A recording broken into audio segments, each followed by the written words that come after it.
Assalomu alaykum hurmatli kuzatuvchilar. Hozir biz Greenleaf korporatsiyasining 2 yulduzli direktori Sevara Tojiyevaning xonadonlariga tashrif buyurdik. Hozir taqillatamiz, chiqadilar va biz bugungi eng qiziqarli suhbatni tasvirga olamiz. Assalomu alaykum Sevara opa. Mehmon kutyapmidingiz? Keling. Mana bugun uyingizga kelib oldik. O'zim emas, kameralar bilan keldik. Bugun Greenleaf korporatsiyasining kuzatuvchilariga va bizning kuzatuvchilarimizga o'zingizni ichingizdagi anchadan beri bermoqchi bo'lgan javoblaringizni, savollarimizga berasiz degan umiddaman. Birinchi uyingiz obzoridan boshlaymiz. Rahmat. Kiring. Sevara opa, uyingizni ko'rib, vobshe havasim keldi. Qarang, Qashqadaryodan kelib, hech narsasiz oilangiz bilan shunaqa darajada imkoniyatlarga erishasiz deb o'ylaganmisiz? Bir xonali uyim bo'lsa ham bo'ldi deb niyat qilardim. To'g'risi niyatlar kichkina bo'lib qolsa ham kattartirish kerak ekan. Hozir mana hovli olib alhamdulillah deyman, lekin niyatim boshida juda ham kichkina bo'lgan. Qashqadaryodan yotgani Toshkentda bitta vatanim bo'lsa, bir xona uyim bo'lsa ham bo'ldi deganman to'g'risi. Mashalloh. Bu natija. Bu shogirdlar sovg'asimi deyman? Shunaqa. Starshi direktor bo'lganimda berishgan. Alhamdulillah mana hozir 2 yulduzli direktorimiz. Hammaga shunaqa shogirdlar nasib qilsin ilohim.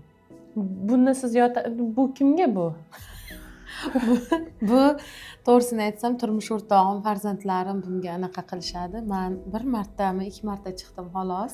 Chunki har safar ko'raman, viloyat yurgan bo'lasiz, taqdimot yurgan bo'lasiz. Siz tinmaysizda. O'sha tom bunga vaqt bo'larmi ekan? Yo'q.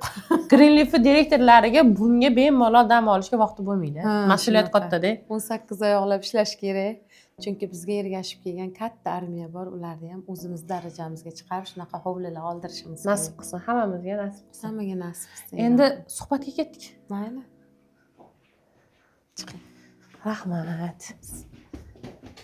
Sevara Tojiyeva, 2 yulduz bo'lgan holatingizda Greenleaf bugun sizga qanday mas'uliyatlarni o'rgatdi va anglatdi? Bilasiz, Mohibonu, shogirdlaringizni yutuqqa chiqqani bu xuddiki farzandlaringiz institutga o'qishga kirgan bilan qanchalik quvonsangiz, shogirdlaringiz yutug'i bilan shunchalik quvonasiz.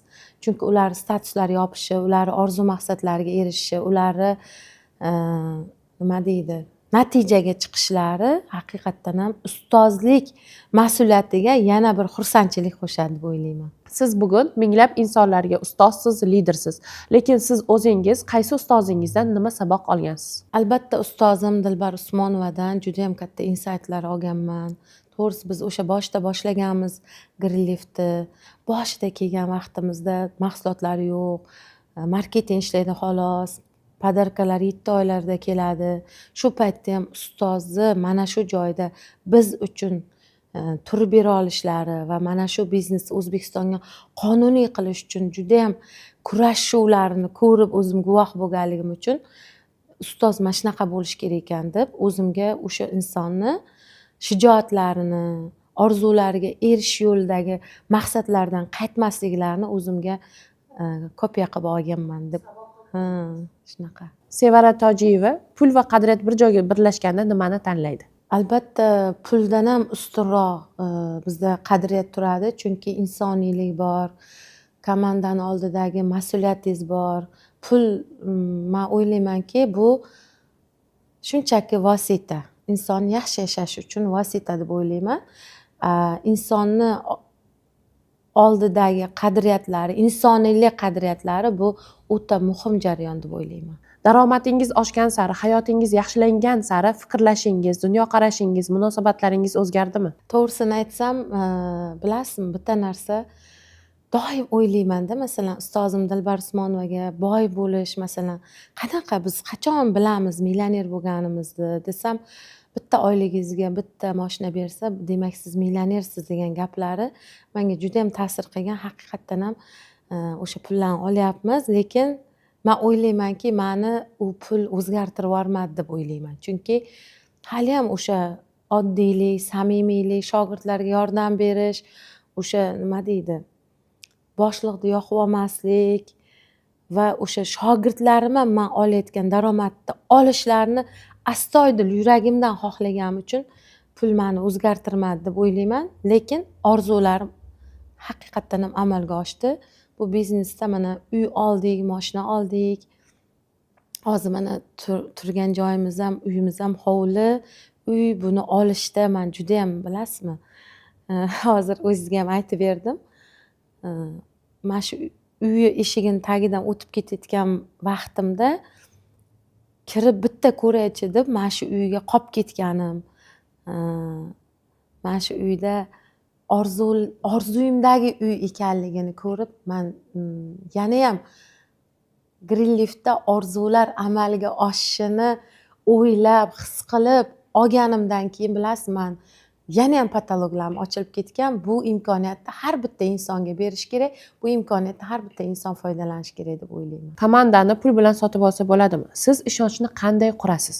Shogirdlarni har bittasini o'zini ichida qanaqadir qobiliyat borda. Shu qobiliyatini ko'rib qolsam, man qo'ymayman. O'sha qobiliyatini shakllantirmaguncha davay qila olasiz, bo'ladi, epila olasiz degan ishonchni beramanki, men o'ylayman, lider hech qachon komandangizga o'z-o'zidan lop eti osmondan tushib qolmaydi, Mohibonu. Uni siz shakllantira olasiz. Siz qachonki ustoz sifatida mas'uliyatni olib, har bitta insonni qobiliyatini ko'rib qolgan qobiliyatini agar siz unga ishonch berib, o'sha qobiliyatini eslatib turaversangiz, albatta men o'ylaymanki, liderlar shakllanadi, yaraladi.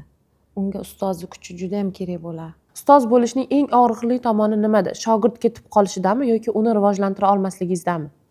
Ikki xil holatda bo'ladi bu narsa. O'sha shogird agar sabri yetmasa ketib qolishi ham mumkin. U ham nima deydi, bo'lishi mumkin, chunki hamma narsa bo'ladi hayotda.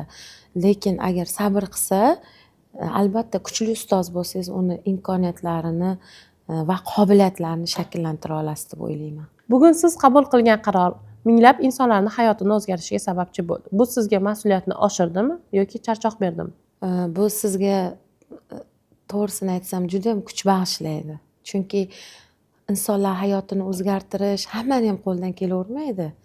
Bu inson ustozga bu juda ham nima deydi, baxt deb o'ylayman men. Keyin har doim inson sharik koptok nima deydi, tennis koptogiga o'xshash kerak deb o'ylayman. Chunki har doim yiqilsangiz ham kuch topa olishingiz kerak. Xursandchilikdan ham o'ta qattiq xursand bo'lib yuborish kerak emas. Hammasida inson bir xil turishi kerak.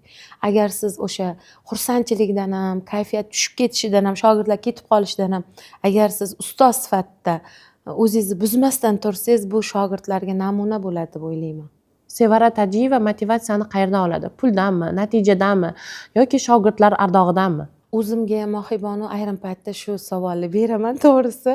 Qayerdan kelarki menga shu ishonch, motivatsiya ertalabda turib o'sha kayfiyat? Albatta erishgan orzularimizdan keladi va ertalabda chiqadigan o'sha daromaddan keladi va ustozlik mas'uliyatidan keladi deb o'ylayman. Chunki orqamizdan katta armiyani ergashtirib qo'yganmiz va ularga man turibman degan nima deydi, ishonchni berganmiz. Mana shu narsa bizga mas'uliyat deb o'ylayman. Mas'uliyat bizga motivatsiya beradi. Motivatsiyani farzandlarimga hamma narsada motivatsiya olaman. Mana shu uyimda yursam ham motivatsiya, masalan, alhamdulillah Sevara, kim eding u, kim bo'lding, mana qila olding degan narsa beradi motivatsiya. Toza havodan ham motivatsiya olaveraman men, to'g'risi.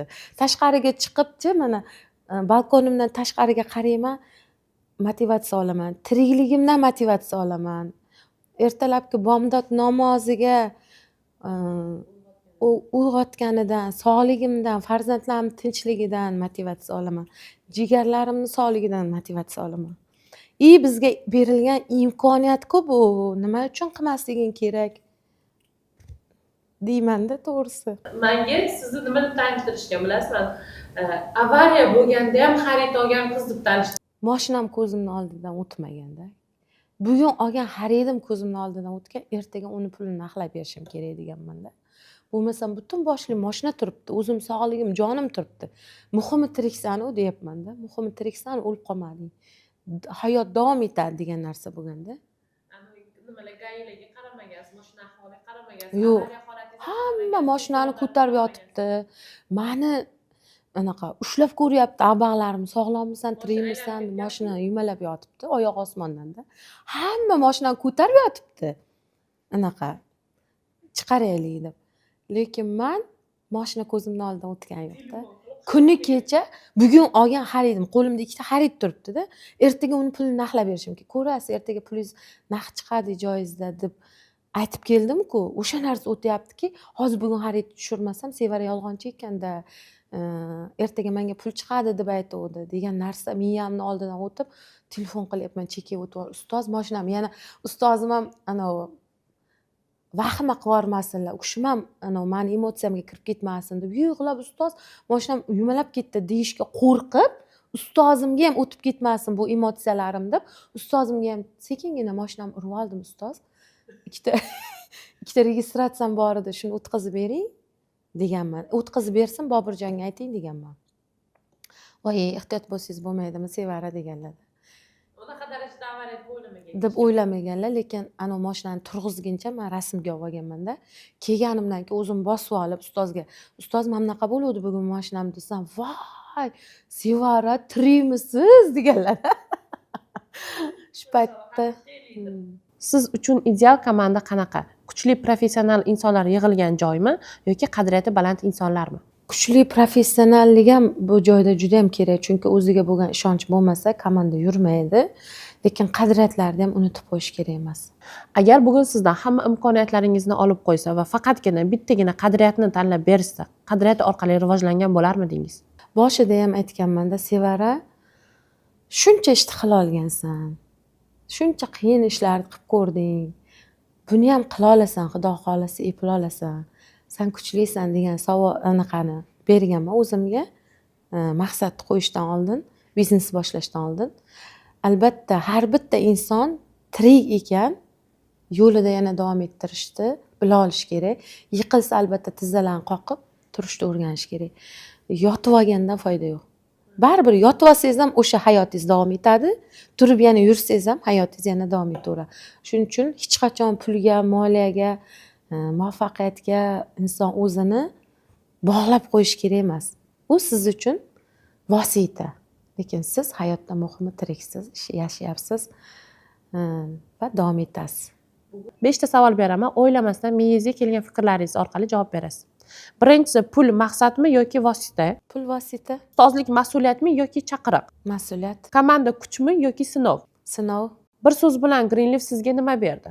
orzularga olib boradigan aniq va tiniq, to'g'ri, eng to'g'ri yo'l. Bir so'z bilan Sevara Tojiyeva bugun kim? Sevara Tojiyeva bugun omadli, muvaffaqiyatli, Alloh nazari tushgan, shogirdlarini e'zozidagi, ustozlar ardog'idagi muvaffaqiyatli inson, Baxtli ayol. baxtli ayol, ona, shunaqa. Juda zo'r javoblar bo'ldi. Rahmat. To'g'risini aytsam, Mohiboni, biz uy olamizmi yoki bunaqa magazin olamizmi deb turuvdik. Mana shu uyni oldidan o'tib ketayotganimda balkoniga uy sotiladi degan yozuv ko'rib qoldimda. Keyin rasmga oldim. Anaqalar bor ekan, nomerlari. Keyin ketayotgandim, to'xta dedim, eshigini tagida mashinasi bor ekan. Mendan nima ketdi? Bitta kirib ko'ray, taqillatdim. Taqillatsam bir ayol kishi derazadan qara, kim dedi. Uy sotiladi deb yozilgan ekan. Kiraversam, bitta ko'rsam maylimi desam, mayli kiring dedi. Kim bilan keldingiz? Bular maklerga berib yuborgan ekanda. Keyin hech kimsiz, o'tayotgandim, ko'rib qoldim dedim. Xuddi bu anavi ertakka o'xshaydi-da.